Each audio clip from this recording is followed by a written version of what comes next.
previous week I tried to make this exact same video already before. I was on an island on this beautiful lake and I was just filming, and I was about halfway through this video when suddenly a motorboat pulled up.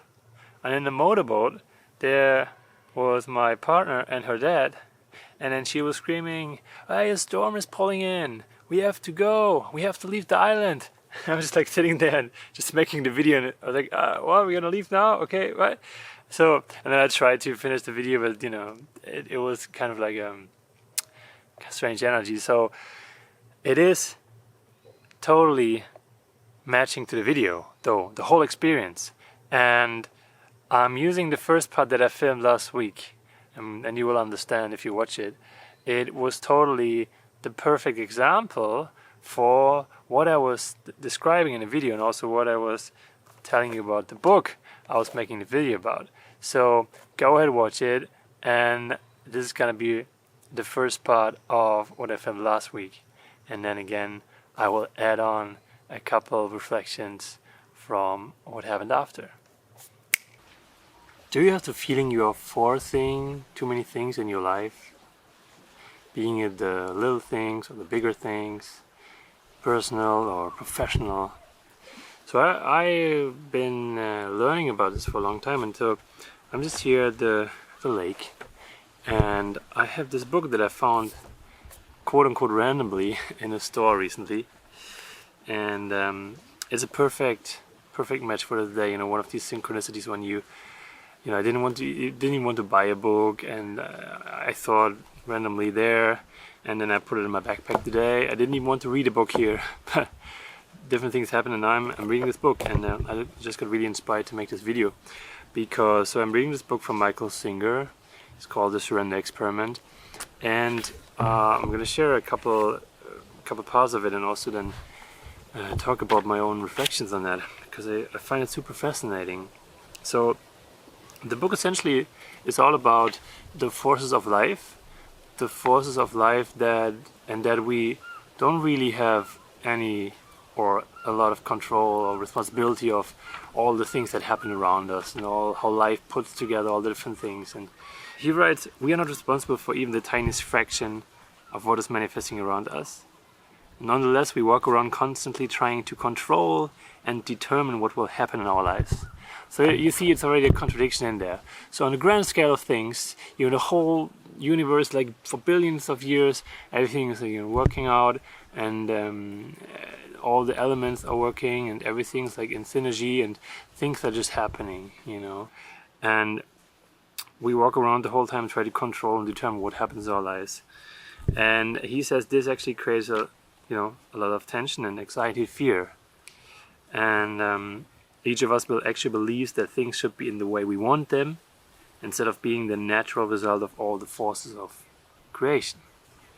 And yeah, this shows in the little things. You know, it shows in the little things.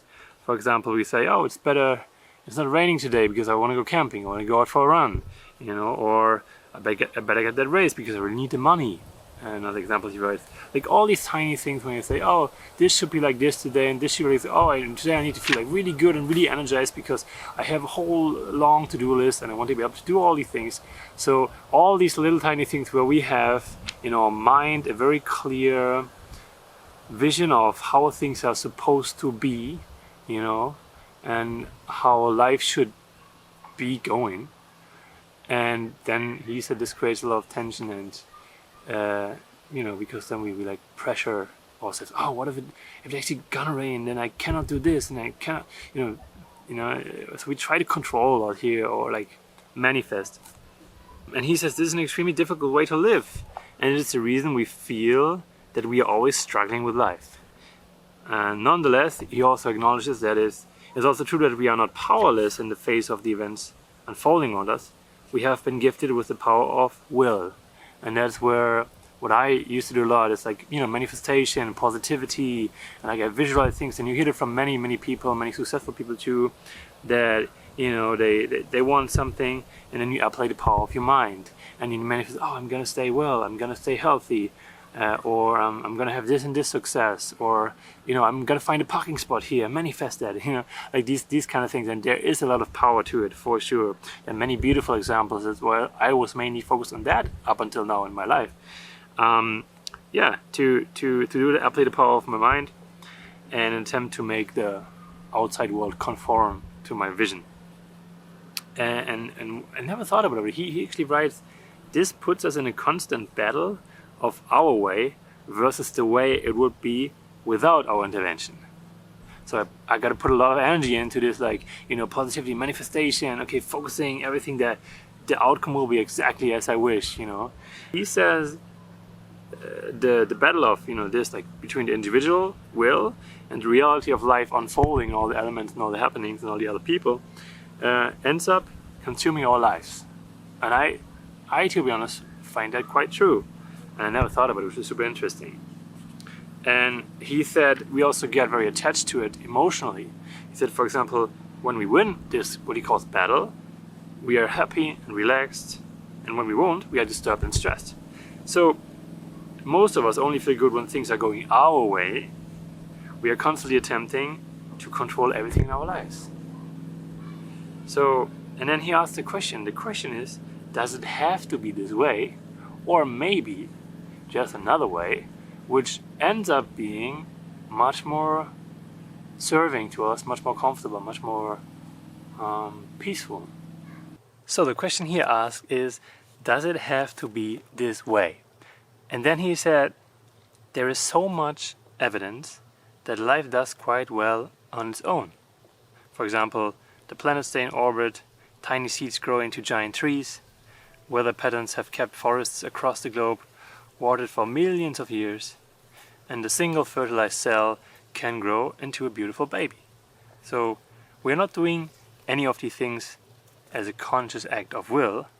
They're all being done by perfection through the universe, through life itself. So he writes, all these amazing events and countless more are being carried out by forces of life that have been around for billions of years. And the very same forces of life that we are consciously pitting our will against on a daily basis, because we want things our way, in a certain way, and So he says, if the natural unfolding of the process of life can create and take care of the entire universe, is it really reasonable for us to assume that nothing good will happen unless we force it to? And that's a super interesting question, because I found that, and already before I read the book, over a long time already, I knew that I was forcing a lot of things in my life. Like I have this, this like hustle mentality, this manifestation mentality. I learned a lot early on in personal development that, I can make all these things happen, and that's already where it starts. I can make it happen. It's like already means that for myself in my head, it's like, okay, I have to make these things happen, and I have to. So I was forcing a lot in my life, and it showed in different ways. It showed in work, for example, where it was just about working all the time and really put in extra hours, working till late, like crazy, hustle mode, workaholic kind of thing. And it showed in the personal things of, for example, the timing thing. Whenever I had some appointment somewhere, I was trying to catch a flight or a train, like pushing it and forcing it to make it on time somehow, whatever it takes, this kind of like mentality.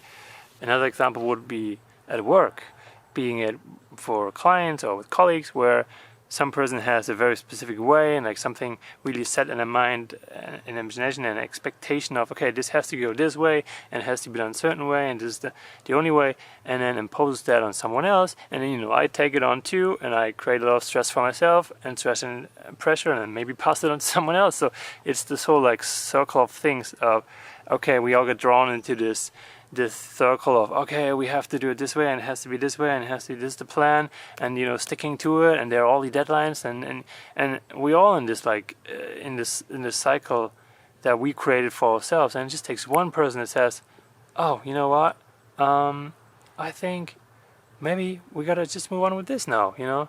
Oh, the presentation doesn't work, or, you know, this and this is different now, this happened. Oh, you know what, let's just take a step back, or let's just put it aside and let's focus on this for today. Or, you know, if you really honestly think about it, maybe it has time for a couple more days, or maybe actually our focus should be on this thing anyway. So maybe that's actually a blessing. Let's put this on ice for now and work on this.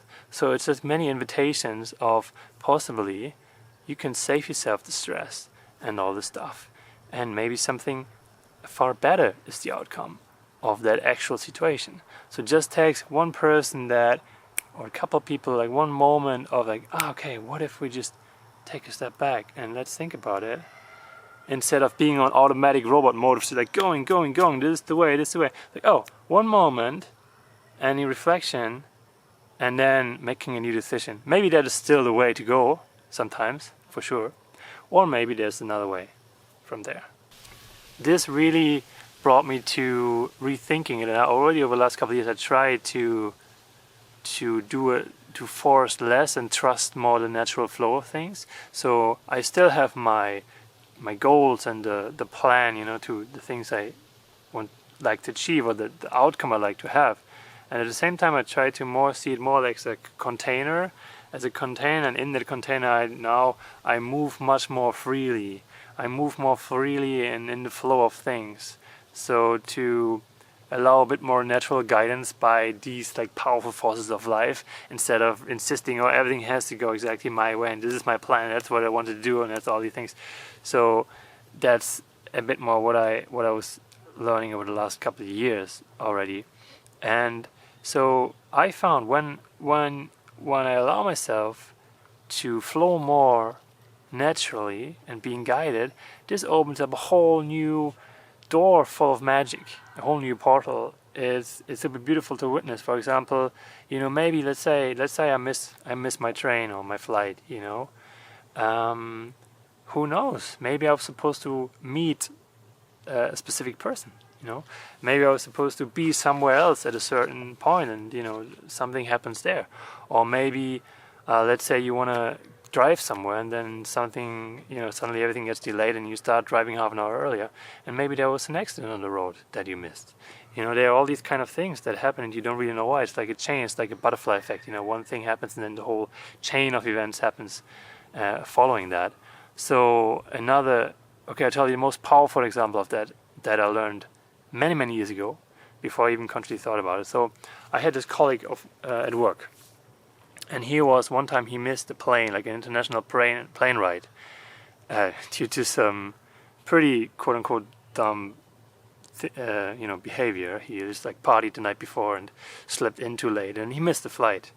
So everyone would say, you know, oh, that's a pretty bad thing to happen, you know, probably a very expensive flight. I'm not sure what he did after. He probably challenging to get a new one, and, you know, all the money and all the stuff. So people would get really upset about it. In that case, what happened is the plane he was supposed to be on, like one of the big, normal international big planes, it crashed. It literally crashed. And he probably would not have survived that. So basically missing that plane, where he probably got very upset about, saved his life. And that's a very drastic example of things. And at the same time, it's a very powerful example. So, and that is that can show in many smaller ways. You know, it doesn't have to be your life that's on the line. It can also just be the tiny things. You know, for example, maybe, you know, let's say you're on the way to work, a road is closed, you have to take a detour, and you find out, oh, there's a beautiful new location, a new shop, a new store, or you find a new place, you get out of your usual routines and habits, and like all these little things that can happen. So it's generally trying to be more open and flowing more with life, taking away the quote-unquote pressure that we create ourselves because we have our fixed plans and fixed things, and we say, okay, this has to be the way, this has to be, and you know, for example, you want to go swimming one day to the lake, and then it's, oh, you don't know if it's gonna rain, oh, there are the gray clouds, and whatever, you do put all the stress and all the pressure on you, and then you get really upset about, oh shit, now it starts to rain, and I really want to go out swimming, and then you kind of like, and it's like a negative energy. And so instead, what if you would say, oh, it's raining, okay, well then it's probably not supposed to be the day for swimming at the lake. Maybe there's something else I can do. Oh, actually, I think it's a cool day to do this, you know, it's a good chance to do this. Oh, this I wanted to do for a long time. I can actually do it right now. Maybe that's much better for this day. So you immediately stay in this positive energy and see it as an invitation to reflect, okay, maybe there's something better for now. Maybe there, you know, or let's say you miss a train or something and you have to wait for the next one another hour. So you say, oh, maybe I can actually use the time to listen to that audiobook I wanted to do for years, you know, and didn't get to do it. All these kind of things, just like staying in this positive energy, allowing to flow more, and instead of being sad about what happens, seeing it as an invitation and just find out what the invitation is about, what the invitation is for, what you can do with that situation right now. Oh, and one more thing, coming back to the beginning of the video. So I tried to make this video at the lake, didn't work out, only got halfway through, and of course I was kind of sad. I finally got the time to do it. I wanted to do it for a long time. I felt great about it, you know, good run. And then, you know, later I found out, when I was back home already, I found out actually the autofocus was kind of weird, and you know, I was on a table, so I moved the table the whole time, and the camera was shaky, and you know, it was weird anyway. I would have needed to redo the video anyway. And maybe I even got some more reflections in the meantime, and I was able to add some more valuable things to this video to make it even better. So just trusting, you think, okay, well, you know, if the video got interrupted, if I cannot do it today, if I have to wait another couple of days, fine, it's probably gonna be a better video. So it's for a reason, you know. Or maybe sometimes I'm not supposed to make that video at all, whatever, you know. I had another project that I never did. But then I did something else. So it's just trusting into these little things, trusting in the guidance, and that what happened is meant to be for whatever reason. So this is what I found so far, and again, I just started to read the book, so I would invite you to start your own surrender experiment and do it in the little things, and feel free to maybe share if you had experience in the past where something happened and then much later you realize, oh, that's actually a really good thing that happened. Or share what your experience are when you start your own little surrender experiment, surrendering to the flow of life and to the different things that happen in life more. And I will be excited to hear that, and also I will keep you updated on my learnings from continuing to read and apply this book. Thanks for watching, and I will see you very soon.